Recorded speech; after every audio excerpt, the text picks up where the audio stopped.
आपके सामने है class 8 English new image chapter 1 the ice habit when a blind man travels by train. इस chapter के writer हैं रस्किन बॉन्ड। चलिए इस चैप्टर की इस कहानी को शुरू करते हैं, जिस कहानी का एक व्यक्ति खुद ही इस कहानी को नरेट कर रहा है। वो व्यक्ति बोलता है कि मेरे खुद के लिए रोहाना जाने वाली उस ट्रेन का एक कंपार्टमेंट था। तभी एक लड़की अंदर आई। वो कपल्स जो उसको छोड़ने के लिए आए थे शायद उसके माता पिता थे। उनको देखकर ऐसा लग रहा था कि वो अपनी बेटी की सुख सुविधाओं को लेकर चिंतित है। वो महिला उस लड़की को इंस्ट्रक्शंस दे रही थी कि किस तरीके से अपनी चीज़ें कहाँ पर रखनी है, खिड़की से बाहर नहीं झांकना है और अजनबी से बातें करने से बचना है।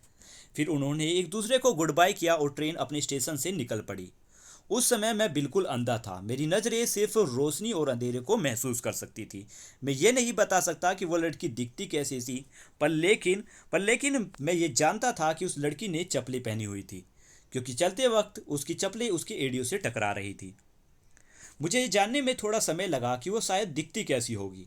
शायद मैं ठीक से नहीं पता मुझे, पर लेकिन मुझे उसकी आवाज़ें बहुत अच्छी लगी। यहाँ तक कि उसके चप्पलों तक की आवाज़ें मुझे पसंद आई। मैंने लड़की से पूछा कि क्या आप भी देहरादून के लिए सफ़र कर रही हैं। उस समय मैं एक अंधेरे कॉर्नर में बैठा हुआ था, इस वजह से शायद मेरी उस आवाज़ ने उस लड़की को डरा दिया। उसने थोड़ी हैरानी दिखाई और हैरानी जताते हुए कहा कि मैं नहीं जानती थी कि यहाँ पर भी कोई बैठा हुआ है। तब नरेटर ने कहा कि ये अक्सर हुआ करता है, जिनकी नज़रें बहुत अच्छी होती है वो ठीक से नहीं देख पाते कि उनके सामने क्या है, क्योंकि उनके पास देखने के लिए बहुत कुछ होता है। और हालांकि इसके दूसरी तरफ जो नहीं देख पाते या जिनकी नज़रें कमज़ोर होती हैं वो सिर्फ ज़रूरती चीज़ों को ही महसूस करती हैं, जो उनकी सेंसेस उन्हें बता पाते हैं। तब फिर नरेटर ने फिर से कहा उस लड़की से कि मैं भी नहीं जानता था कि आप यहाँ पर हैं, बस मैंने आपके आने की आवाज़ सुनी। तब फिर वो कह रहा है कि मैं ये सोच रहा था कि क्या मैं अपने आप को बचा पाऊंगा, उस लड़की को ये नहीं पता लगने दूंगा कि मैं अंधा हूँ। क्या मैं किसी तरीके से अपने अंधेपन को छिपा पाऊंगा इस लड़की से। फिर मैंने अपनी एक सीट को अलग ही पकड़ लिया। मैंने विचार किया कि ये इतना भी मुश्किल नहीं होगा अपने अंधेपन को बचाना, मतलब लड़की को ना पता लगने देना कि मैं अंधा हूँ। लड़की ने कहा कि मैं सहारनपुर के लिए जा रही हूँ, मेरी आंट वहाँ पर मेरा इंतज़ार कर रही है।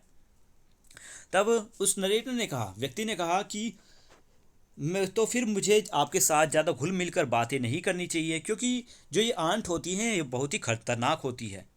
लड़की ने कहा कि आप कहाँ जा रही हैं। लड़की ने पूछा उस व्यक्ति से कि आप कहाँ जा रही हैं। तो व्यक्ति ने जवाब दिया कि मैं देहरा के लिए जा रहा हूँ और फिर मसूरी के लिए जाऊँगा, देहरा से मसूरी पर पहुँचूँगा।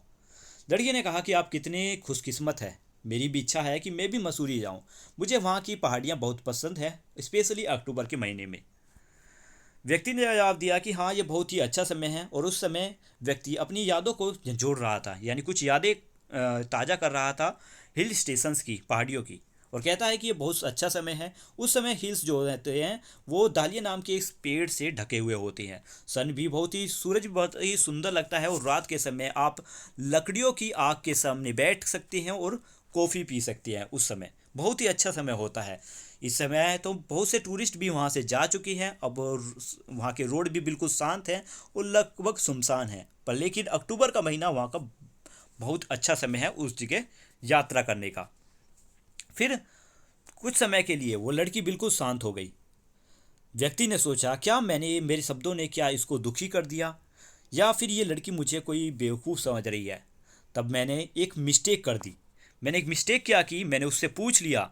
मैंने उससे पूछा कि बाहर का नज़ारा कैसा है।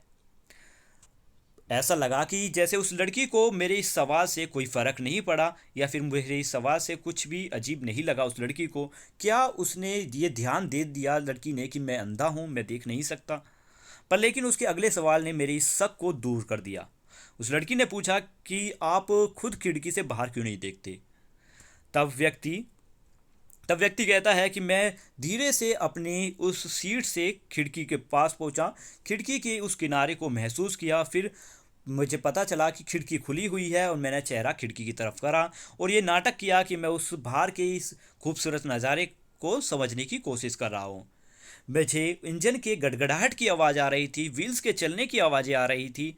और मैं अपने मस्तिष्क यानी अपने दिमाग की आई से, या फिर मैं कह सकता हूँ कि मैं अपने आप महसूस कर रहा था कि जो टेलीग्राफ की जो पोस्ट है उसकी लाइट चमक रही है, क्योंकि अभी अभी कुछ समय पहले राइटर ने बताया था कि उसकी नज़रें सिर्फ रोशनी और अंधेरे को महसूस कर पाती है। तो यहाँ पर टेलीग्राफ पोस्ट की जो फ्लैशिंग लाइट है, चमकती हुई लाइट को वो महसूस कर पा रहे थे। फिर नरेटर ने कहा उस लड़की से कि क्या आपने ध्यान दिया कि ये ट्रीज जो होती हैं, ये जो ट्री आप बाहर देख रहे हो, ये ऐसा लग रहा है कि जैसे चल रहे हैं और हम एक जगह रुके पड़े हैं। लड़की ने जवाब दिया कि ये तो हमेशा ही होता है, क्या आपको कहीं जानवर दिख रहा है बाहर? व्यक्ति ने जवाब दिया कि नहीं। इस सवाल का जवाब उन्होंने बड़ी ही कॉन्फिडेंस से दिया, क्योंकि नरेटर जानते थे कि अब इन जंगलों में, देहरा के इन जंगलों में शायद ही कोई जंगली जानवर बचा हुआ है। फिर उसके बाद वो उस खिड़की से अपनी नज़रों को मोड़ते हैं और लड़की की तरफ अपना चेहरा करती हैं। कुछ समय के लिए बिल्कुल शांति थी। फिर व्यक्ति ने एक टिप्पणी की, एक कमेंट किया लड़की के चेहरे के ऊपर। उन्होंने कहा कि तुम्हारा चेहरा बहुत ही इंटरेस्टिंग है, आपका एक इंटरेस्टिंग फेस है। ये बड़ा ही साहस भरा काम था एक लड़की के लिए ऐसी कोई कमेंट करना, पर लेकिन यहाँ पर ये बिल्कुल सुरक्षित रहा, क्योंकि कुछ लड़की ही होती हैं जो ऐसी चापलूसी का विरोध करती हैं। यहाँ पर ये लड़की थोड़ा सा हंस पड़ी और इसकी हंसने की आवाज़ बिल्कुल साफ साफ नज़र आ रही थी। लड़की ने कहा कि मुझे जानकर बहुत अच्छा लगा सुनकर कि आपने मेरे लिए कहा कि मेरा एक इंटरेस्टिंग फेस है। मैं ये थक चुकी हूँ सुन सुनकर मैं थक चुकी हूँ कि मेरा चेहरा एक प्रीटी फेस है, मतलब मेरा चेहरा बहुत ही सुंदर है। तब व्यक्ति ने अपने मन ही मन सोचा, तो सच में आपका जो चेहरा है वो सुंदर है। और फिर एक तेज़ आवाज़ में कहा, थोड़ी सी तेज़ आवाज़ में कहा कि एक इंटरेस्टिंग फेस वैसे भी प्रीटी होता है, सुंदर ही होता है। लड़की ने कहा उस व्यक्ति से कि आप बड़े ही अच्छे व्यक्ति लग रहे हैं मुझे, पर लेकिन आप इतने सीरियस क्यों हैं? व्यक्ति ने सोचा कि मुझे थोड़ा हंसना चाहिए, पर ये हंसने के ही विचार ने उन्हें डरा दिया और उन्हें अकेलापन महसूस होने लगा। और फिर व्यक्ति ने कहा कि शायद मुझे लगता है कि अब आपका स्टेशन नज़दीक है, आपका स्टेशन आने ही वाला है।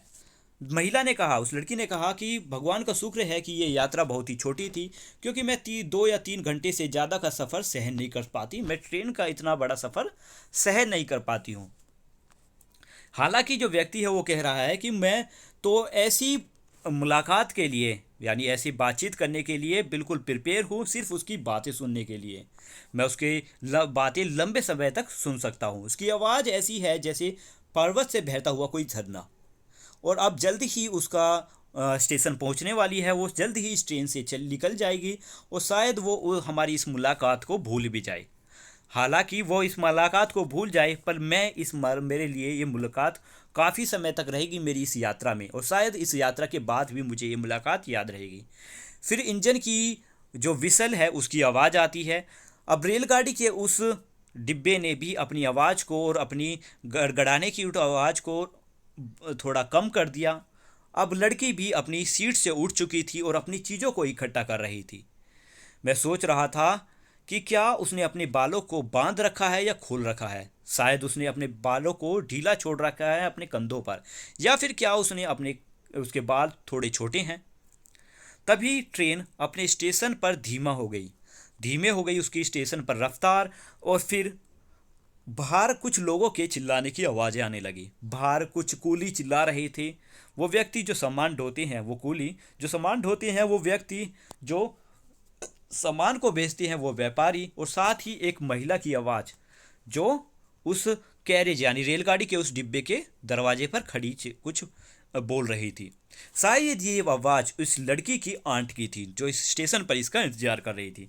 लड़की ने गुड बाय किया और वो बिल्कुल मेरे नज़दीक खड़ी हुई थी। उसके परफ्यूम की वो सुगंध मुझे महसूस हो रही थी। वो परफ्यूम मुझे अट्रैक्ट कर रही थी, मुझे आकर्षित कर रही थी। मैंने अपने हाथों को उठाना चाहा, उसके बालों को छूना चाहा, पर लेकिन वो अपनी जगह से चली गई। सिर्फ उसकी परफ्यूम की वो सुगंध, उसके परफ्यूम की वो स्मेल वहीं पर रह गई जहाँ पर वो खड़ी हुई थी अभी। तभी उस दरवाजे पर, मतलब उस कंपार्टमेंट के दरवाजे पर थोड़ी कन्फ्यूज़न थी, कुछ भीड़ भाड़ थी। तभी एक आदमी अंदर आया, एक माफ़ी मांगते हुए। वो व्यक्ति अंदर आकर दरवाजे को बंद करता है।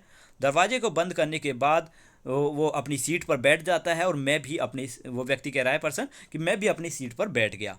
तभी गार्ड ने अपनी सीटी को बजाया और फिर हम फिर से चल पड़े। हमने फिर से यात्रा शुरू की। एक बार फिर मेरे पास एक खेल था खेलने के लिए और मेरे साथ एक और साथी था जो मेरी इस यात्रा में साथ देने वाला था। ट्रेन ने अपनी रफ्तार पकड़ी और पहियों ने भी अपनी धुन पकड़ी। अब रेलगाड़ी का ये डिब्बा हिल रहा था अपनी जगह से और उसमें गड़गड़ाहट की आवाज़ आ रही थी। मैंने अपनी खिड़की की जगह को पकड़ लिया और बिल्कुल उस व्यक्ति के सामने बैठ गया। मैं उस खिड़की से बाहर की तरफ उस रोशनी में देख रहा था, पर हालांकि मेरे लिए सब कुछ अंधेरा था। बहुत सी ऐसी चीज़ें थी जो बाहर हो रही थी खिड़की से बाहर, शायद जिन्हें मैं देख सकता था। ऐसी बहुत सी चीज़ें थी, पर लेकिन मेरे लिए एक रोमांचित खेल था, एक खेल जिसमें मैं ये गैस कर रहा हूँ कि शायद बाहर कुछ है, कि बाहर क्या है, इस चीज़ को समझने की कोशिश कर रहा था। मेरे लिए एक खेल है। वो व्यक्ति जो मेरे कंपार्टमेंट में अभी अभी आया था, उसने मेरे इस खेल को थोड़ा तोड़ दिया। उसने बीच में ही मुझे रोक दिया। उस व्यक्ति ने कहा कि मुझे लगता है आप थोड़े दुखी हैं, आप दुखी लग रहे हैं। मैं उस पर्सन की तरह नहीं हूँ जो आपके साथ पहले बैठी हुई थी, आप थोड़ी देर पहले जो आपके साथ यात्रा कर रही थी। मैं उसके लिए इतना उतना इतना अट्रैक्टिव तो नहीं हूँ जो अभी आपके साथ गई थी। पर जो नरेटर है वो पूछते हैं उस व्यक्ति से, जो कंपार्टमेंट में अभी आके बैठा था, उस व्यक्ति से पूछते हैं, क्या सच में वो लड़की इंटरेस्टिंग थी? क्या आप बता सकती हैं कि उसके जो बाल हैं वो लंबे थे या छोटे? दूसरे व्यक्ति ने कहा कि मुझे ये याद नहीं कि उसके बाल लंबे हैं छोटे, मैंने इस पर ध्यान नहीं दिया, मैंने तो सिर्फ ध्यान दिया उसके आंखों पर। मैंने उसकी आंखों पर ध्यान दिया, ना कि उसके बालों पर।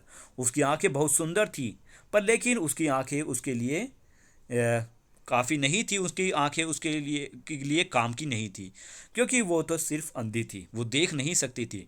क्या आपने इस बात पर ध्यान दिया था कि वो अंधी थी?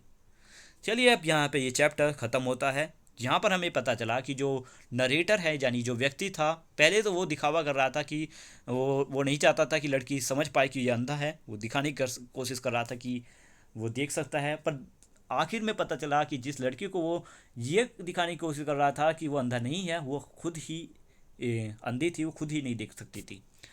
तो हमारा ये चैप्टर यहाँ पे खत्म होता है। वीडियो कैसी लगी इस बारे में कमेंट में लिखकर जरूर बताएं। Thank you, have a nice day. आपको क्वेश्चन आंसर जल्द ही इस चैनल पर मिलेंगे। क्वेश्चन आंसर के लिए आपको वीडियो के डिस्क्रिप्शन में जाना होगा या फिर आपको चैनल की प्लेलिस्ट में जाना होगा। मिलते हैं एक नई वीडियो में चैप्टर नंबर 2 में। तब तक के लिए bye bye, thank you, have a nice day.